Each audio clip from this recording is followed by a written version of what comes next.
Hi everyone! So in my previous videos, we talked about the big e-commerce names in China with Alibaba, Pinduoduo and JD.com.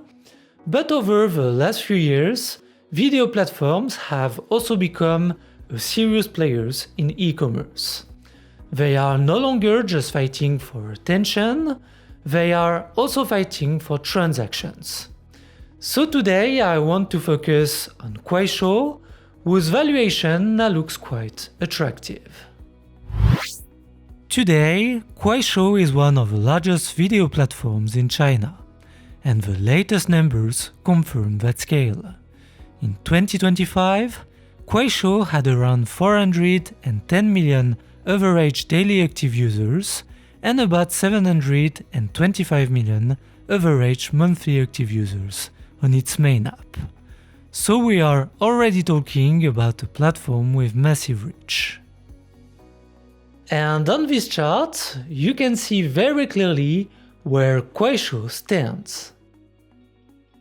Douyin is the leader, while Kuaishou comes second at 19.8% of the selected platform combined MAUs. So Kuaishou is not the leader, but it still has a very large position in the Chinese video ecosystem.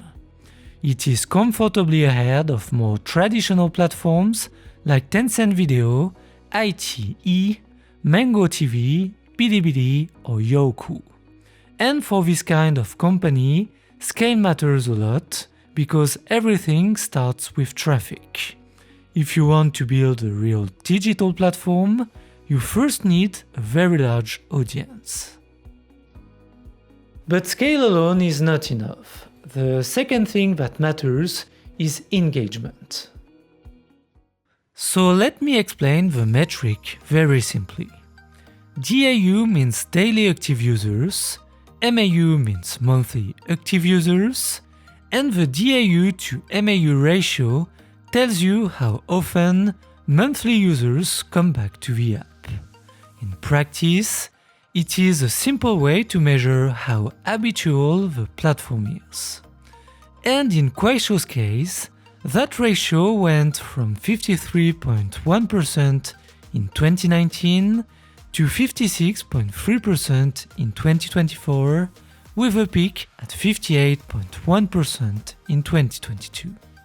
So the platform did not just gather a large audience.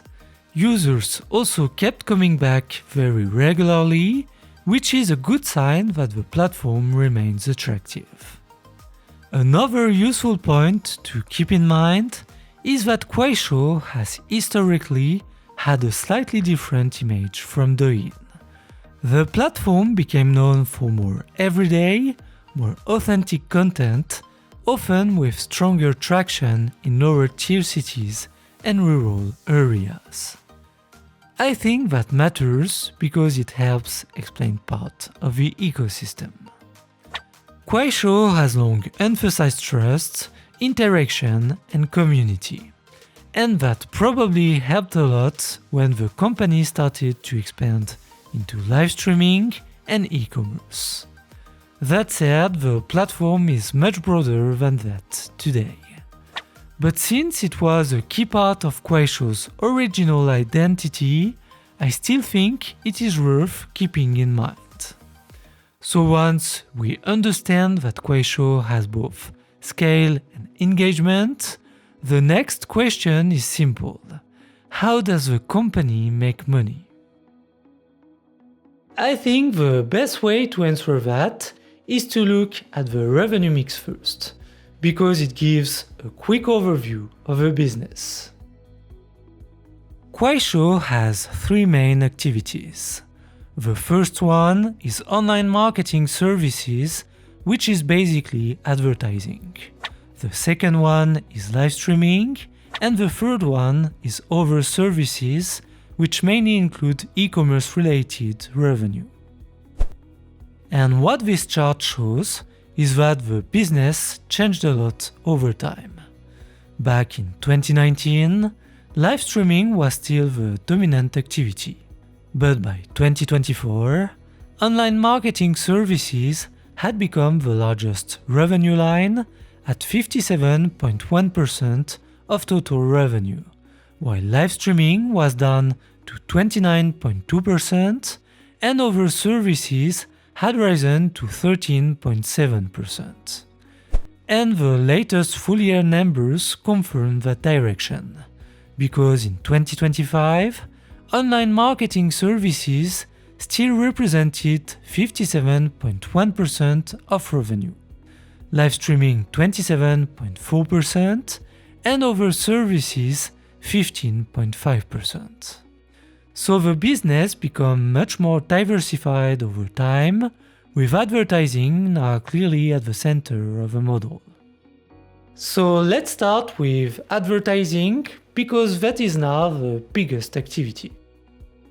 Here, the metric is also quite simple. It shows how much advertising revenue Kuaishou generates on average per daily active user. So it gives a rough sense of how efficiently the platform monetizes its traffic through ads. And the progression here is very strong. The figure rises from 32.3 RMB in 2019 to 181.3 RMB in 2024. And the latest full-year number went even higher, reaching 198.6 RMB in 2025. So over time, Kuaishou clearly became much better at turning user attention into advertising revenue. The second activity is live streaming. And here, I think the important point is to understand its role inside the ecosystem. Live streaming is still a direct source of revenue through virtual gifting, but it also makes the platform more social and more interactive. Kuaishou has long described live streaming as a foundation for the broader ecosystem, including e-commerce live streaming. So even if its share of revenue has gone down over time, I wouldn't see that as a sign that it became unimportant. In 2025, live streaming revenue still reached 39.1 billion RMB, so this remains a very meaningful business line. Then we come to the third activity, which is e-commerce, and this is really the part of the business that has been built up over the last few years. And on this chart, you can see that quite clearly. After 2019, Kuaishou gradually started to build a real presence in e-commerce. And so far, I think we can say that this move has been successful, because in only around 6 years, Kuaishou reached 6.5% market share in a very competitive sector.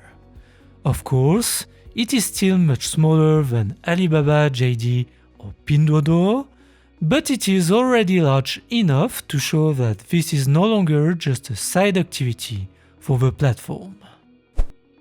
And this second chart helps explain that growth. GMV means gross merchandise volume, so basically the total value of goods sold through the platform. And when you divide that by MAU, meaning monthly active users, you get a rough idea of how much commerce activity each user generates on average. Here, the increase is very strong, from 181 RMB in 2019 to 1,958 in 2024.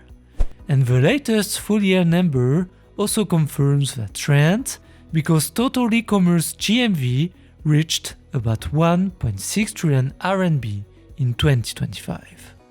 So over time, Kuaishou users were not just watching content, they were also buying more and more through the platform. And when you look at the revenue chart, you can clearly see the result of everything we discussed earlier. Revenue increased sharply from 39.1 billion RMB in 2019 to 126.9 billion RMB in 2024.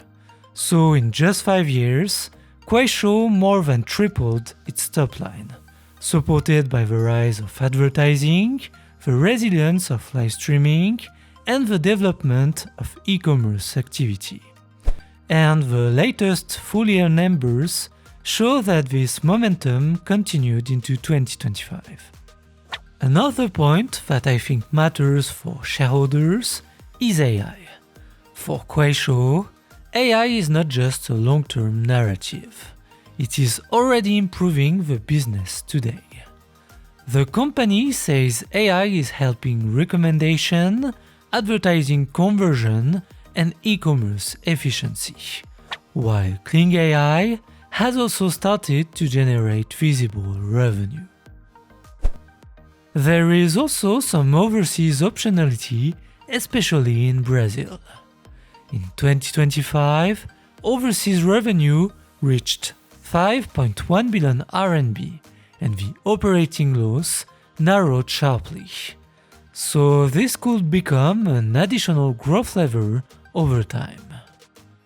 But of course, revenue growth was only one part of the story. The next question is whether that growth was profitable.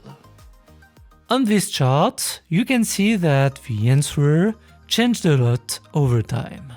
The weak margins in 2020 and especially in 2021 mainly came from a very heavy investment phase, with Kuaishou spending aggressively on sales and marketing and on R&D to grow the platform. Then, from 2022 onwards, the model became much more efficient. Monetization kept improving, especially in advertising and e-commerce, while cost discipline also got much better. And on the EPS chart, you basically see the same story. Profitability was really a recent story for Kuaishou, but 2025 confirms that it is becoming much more established. After several weak years and losses, basic EPS reached 1.48 RMB in 2023, 3.56 RMB in 2024, and then 4.35 RMB in 2025. So the earnings profile is now much stronger than it was just a few years ago. So with the business model and recent profitability improvement in mind, we can look at the financial structure, cash generation, and valuation. Now, this is probably the chart that worries me the most, although I think it needs a bit of nuance. You can see that net financial debt has risen steadily over the last 3 years, and by 2024, it had clearly turned positive. So this is a change worth paying attention to. That said, when you look at the leverage charts, you can also see that the debt level remains clearly sustainable. In 2024, the leverage ratio was only around 0.4 times, which is still very low and quite reasonable. So overall, the absolute level of debt doesn't look like a problem. In many markets, you will probably stop the analysis there and say the balance sheet is fine. But in China, I think the reading is a bit different.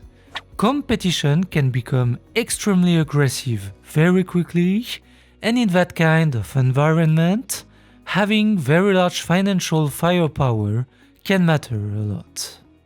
If a competitor decides to invest heavily in its platform, spend aggressively on traffic acquisition, or subsidize users and merchants, the players with the deepest pocket usually have a real advantage. So even if Kuaishou's balance sheet looks healthy, I still see relative firepower as one of the main risks. And this capex chart also helps explain the free cash flow profile that we will see right after. In 2020, and especially in 2021, capex increased a lot because Kuaishou was still building out the platform. Then in 2025, it picked up again, reaching 14.9 billion RMB.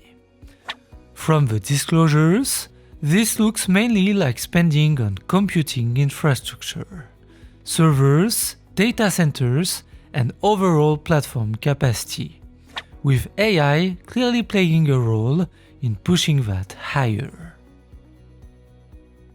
So with that in mind, the free cash flow chart is actually quite easy to understand. Okay, so there is no real surprise here. You can clearly see the big swing in free cash flow, and it mirrors what we saw in the capex charts. And as expected, with capex rising again in 2025, free cash flow was weaker in 2025 than in 2024. Now on the regression chart, you can see that the stock has been disappointing for a long time. Kuaishou went public in 2021 at 115 Hong Kong dollar per share, and the stock closed at about 45.6 Hong Kong dollar on March 26, 2026, still far below that level. For most of the post-IPO period, shareholder returns were limited.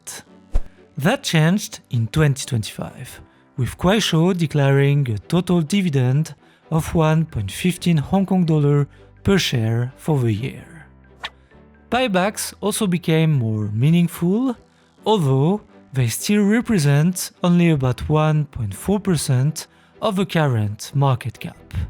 So overall, the operating story improved much faster than the shareholder story.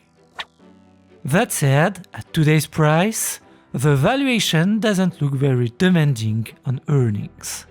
Using today's price of about 45.6 Hong Kong dollar and financial year 2025 basic EPS of 4.35 RMB, the stock is trading at roughly 9.3 times earnings. So when I put everything together, I think Kuaishou does have several real strengths. First, the platform has clearly developed a lot over the last few years.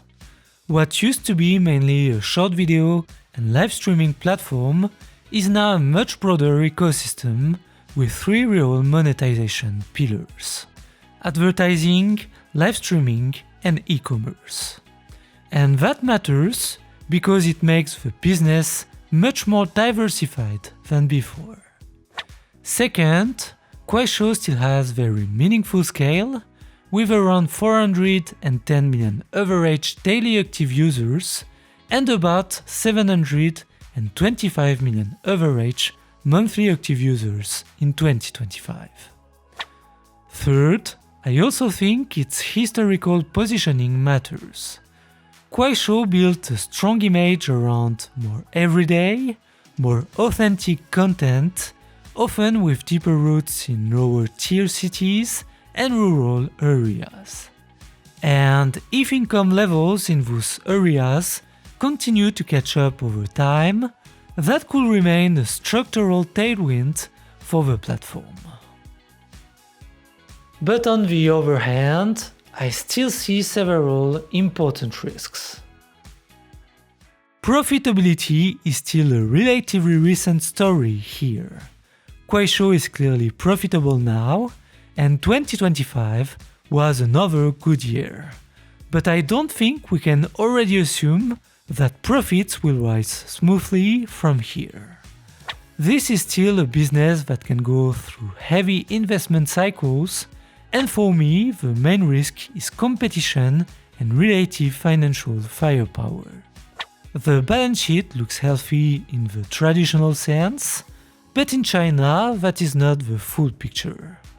In a market like this, the players with the deepest pockets often have a real advantage when competition intensifies. And that matters even more for Kuaishou because it remains the number 2 player behind Douyin.